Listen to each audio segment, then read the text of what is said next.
First story. This is from CNN, but obviously a lot of other news organizations have covered it.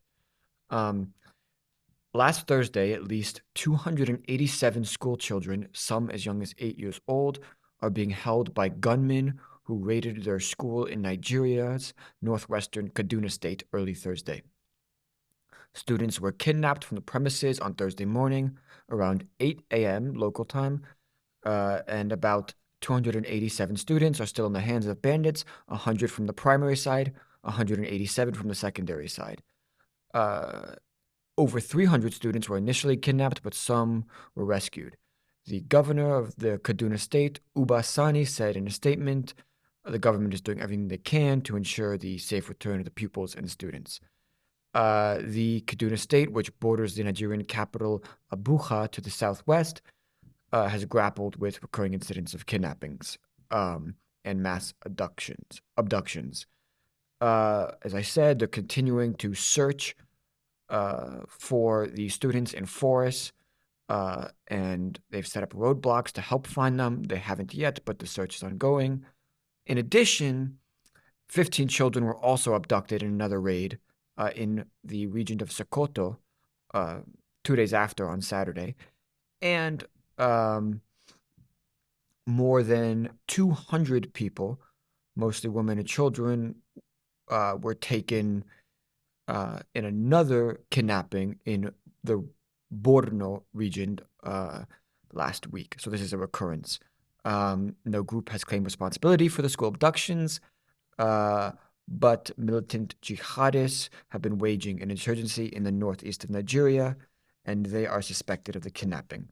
I should note the kind of famous kidnapping that got everybody's attention worldwide was in 2014 when the Islamist militant group Boko Haram kidnapped 250 school girls in the Borno state.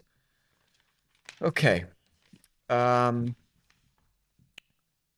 Also, more than 3,500 people have been abducted across Nigeria in the last year, and the Nigerian armed forces have been fighting this with over 40,000 people dead as a result and displaced 2 million people.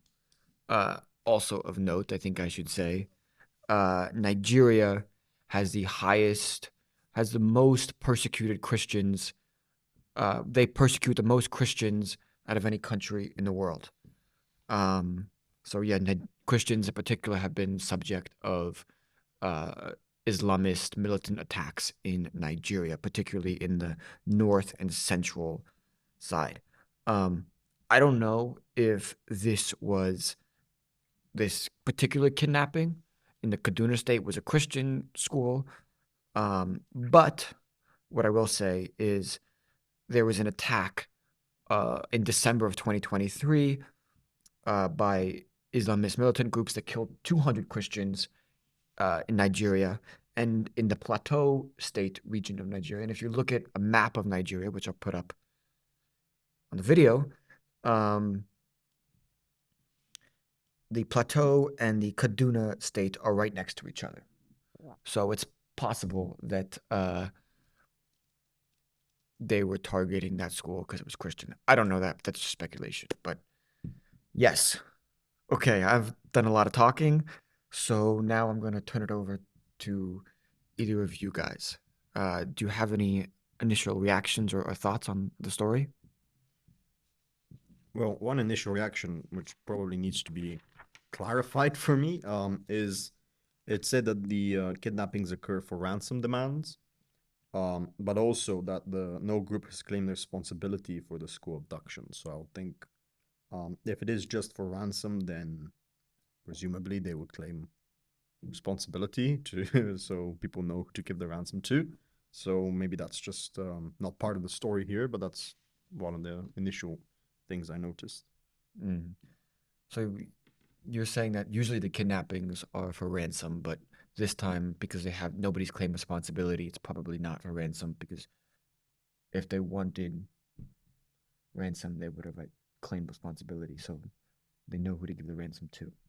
Yeah, that seems like an inconsistency if the only purpose is for ransom, and I would imagine there probably is some other purpose, maybe more nefarious than simply money involved in this. And yeah, I would assume, I mean, kidnapping with people, children, or adults also involves not just ransom, obviously, especially if it's such a large scale. There might be trafficking going on. There might be some other operations which do not require them to claim responsibility for it, because actually that would be detrimental for their purpose if it's something else. So I think there probably is a lot more things involved here than just what was stated in the article. Anj, do you have any opinion? I was thinking about the same thing. There's some not only some inconsistency within this report, but there are some inconsistency within your argument. I can't see My this. argument? Yes, I I can't didn't make see. an argument. Oh, you are speculating the kidnapping is somehow indirectly linked to those religious conflicts between the Muslim school and the Christian. Yeah, I think it's possible Due that to the geography as well. geography, yeah, but Yes. also the fact that the majority of attacks in Nigeria have been against Christians by Muslims, Muslim militant groups. So It's a reasonable speculation, it's but you possible. can't. I don't know for It's sure. It's course. speculation. Of course, it's speculation, and you're making an argument on this speculation. I'm not making an argument. I'm saying it's possible. Okay, I'm just saying that. Tell me why. Tell me why the speculation is wrong. I didn't say it's wrong. I didn't. I just said you can't build any of your current analysis on those speculated past events, because in that case, I can hardly see, if I'm a military leader, what will I gain from kidnapping hundreds of kids from a school that will just put me in a very disadvantaged situation if I want to raise some kind of military conflict. Well, so what I understand about Nigeria, I'm not an expert, is that the north is predominantly Muslim controlled, and the south is predominantly Christian, and then so the north is generally governed by Sharia law. And there are still some Christians there, and those are the ones who get persecuted the most, and the south is more Christian related. So, you know, I don't have specific reasons why people commit crimes against religious groups, but I'm assuming it's not just a purely rational thing. It's religiously driven, like it's a hatred for. I thank you for that clarification, but if you're going to say you're just speculating it might be the case, you need to state it in the very beginning. Otherwise, your audience might think, oh, you're suggesting it could be the case, whereas there's no concrete evidence. Yeah, look, somebody who has more access to this information should do a report and tell us what the nature of this school was. That would be. I would like to say it's more than just being possible, right? I mean, possible is a pretty low standard for anything. We can say it's likely that this is the case, because it even says in the article that from people who are there, right, they claim that attacks on Christians happen regularly from Boko Haram and other groups, and also the Sahara region is famous for being at the moment unstable, especially more than the west coast of Africa. So I would say it's likely. As far as why would people target Christians, I think, of course, there's some religious hatred in the world, but there's also, I think, a lot of these attacks are quite instrumental, right, for profit. So I don't think it's all just random attacks on Christians. I think the picking a religion to go against is just part of the cover of actual criminal activities, because a lot of criminals would use the religious opinions of the people in the area, right, to present it as something else, as a wider move or protest against something. But I think a lot of this would just be motivated by criminal activity for profit. I want to ask you guys, because interestingly enough, you might be listening to this and did not hear this happen, it wasn't like the front page of the news or the cover story on the newspapers. But I imagine if this happened in like Spain or this happened in uh I don't know, Poland or somewhere else, this would be like everywhere, right? Indeed, And indeed. and you would have marches in the streets demanding their release, and there would be all of these things. I bet you if you went outside or in Edinburgh and asked people, did you hear what happened to Nigeria? Most people would be like, no. Why do you like, obviously there's some geographical biases, but I also think there is like something else happening. Like, why do you think people just don't care?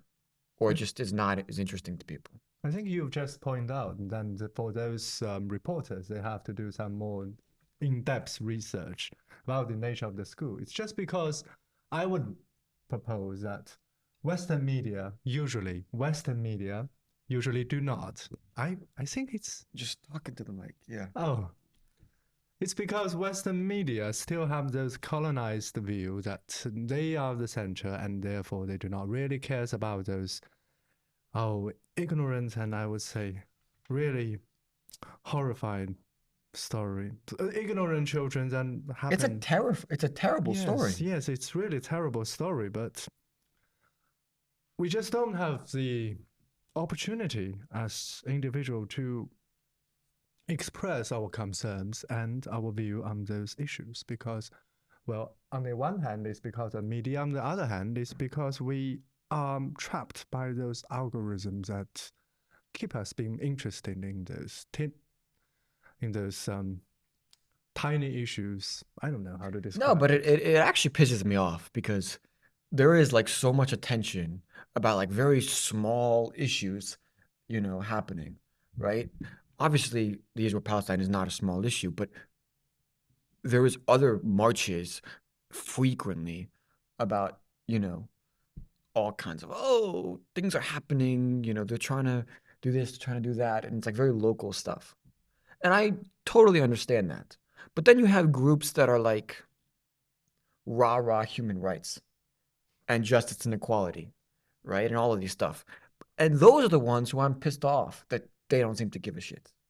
Yeah, so I would say like for the normal person, I mean, like a normal person in Western countries, this is geographically removed from them. It also seems to be a frequent occurrence. So like I don't think a normal person would. There's nothing really that they can do.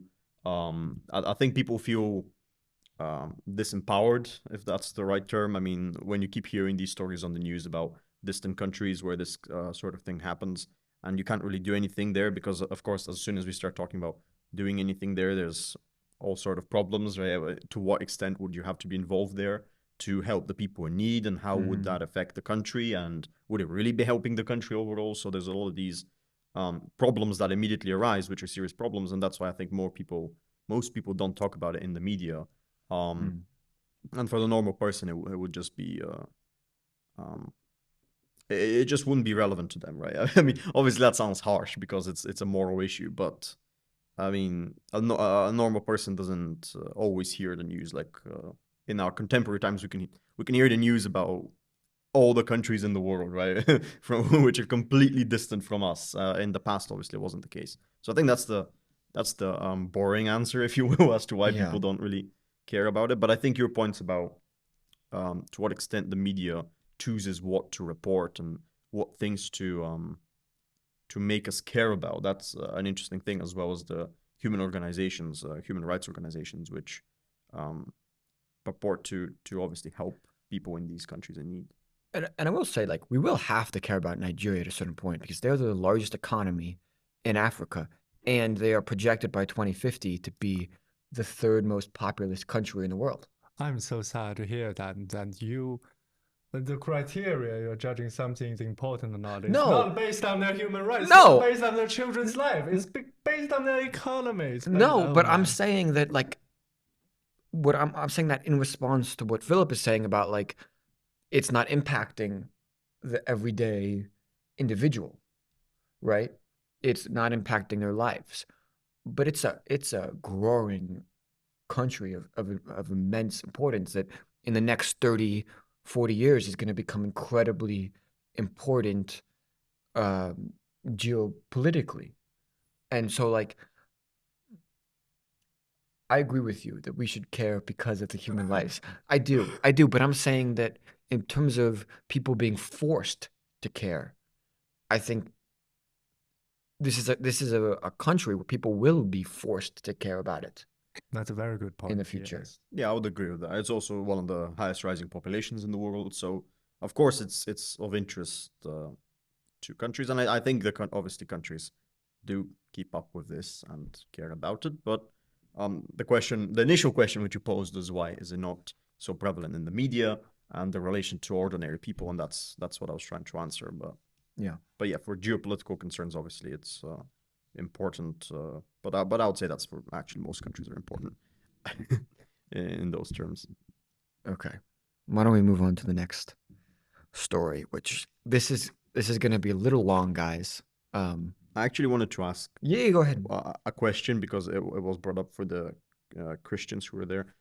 To what extent do you guys think that other nations should be involved in helping the Christians, right, who are being, let's say, persecuted if the report here and the general things that we're talking about are true?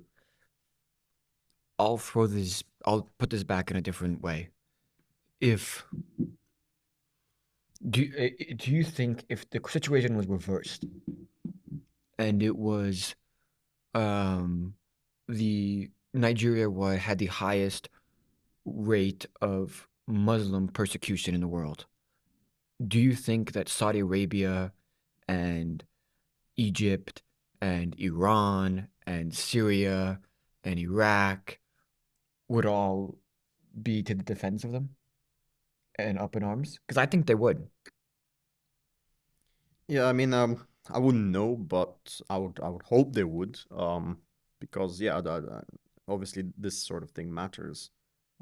I think on a state level, but especially in like America and the Western countries now, there is this idea that the religion should be like completely separate from state and political issues. So I think that's why there's a hesitance there to actually talk about this. But obviously, there's the other argument, which is that freedom of religion, and this would classify as a refugee, right? This would classify as persecution.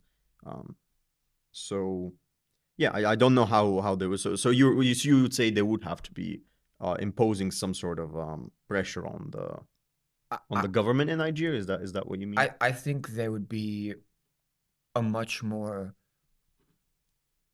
forthright response than the majority, or like you said, like the US or the UK or France is giving in this situation.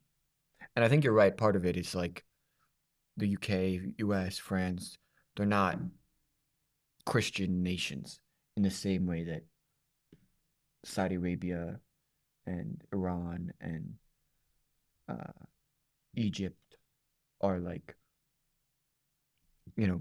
Islam is I think it's the official state religion. Yeah, well, it's interesting. I don't know because I don't know how many cases there have been of countries actually getting involved with other countries because of a close bond that they share based exclusively on religion. And I think it depends on how much the religion pervades the culture. Right, so like we see sometimes that in Eastern Europe with Russia kind of feeling solidarity with like Serbia, for example, because of a mutual culture and a mutual religion. So I would say when there are those kind of ties, it has like ramifications for countries in general. But I guess my point here was more like a moral point about and a practical point about how much should those countries be involved, right? I was open to all countries, but your point is true that it's especially pertinent to countries which are or used to be Christian. Maybe not explicitly nowadays, but still based on some of those values, right? So you would expect them to have some sort of a reaction, like we are at the moment having a reaction when we're reading this. I mean, look, both candidates to be the next president for the U.S., Joe Biden and Donald Trump, talk a lot about how they're Christian and how important it is to them. So if it really is that important to them, then persecution of Christians should also be very important to them. I can't see the point. I You cannot don't see the point? No. Yeah, I would agree. I mean, it's the same actually with Russia, because like Putin recently was talking about how he was asked about. Obviously, he's saying he's also Orthodox and he's also Christian. So it's like, if we do have Christian leaders, it's just an interesting question of how much should that actually affect them, because obviously there's other problems about the church and the state being separate, or a very American notion there. But there is these things are all playing in tandem with each other, and it's interesting to what extent should this be acted on. But I think there's another point, which is that it's not just for Christians. Obviously, I think that these countries would try to uphold, like America would try to uphold human rights for all religions, because it's holding to some sort of a principle, not just for the Christian people who are being persecuted in Nigeria, for instance. Although they do tend to pick and choose a lot. Yeah, that's an interesting point about, like, obviously the principle is not being applied in all cases everywhere. I think that's the general thing we've been trying to say for the past 20 minutes was that it's underreported and it's not emphasized enough, and it's strange that it's not being as emphasized as other points and other conflicts. I'm just thinking, before we jump to the next topic, we need to clarify that the kidnapping happening in Nigeria have not been identified nor been in any way referred to some religious crime against Christianity or against Christian groups. Yes. In this news report. Yes. Yeah. That is true. And that's a good point. That was speculation, but it is true. It is a fact that Nigeria is, like, Christians are persecuted the most out of any place in Nigeria. That is a fact. I look forward for the next topic. Yeah? All right.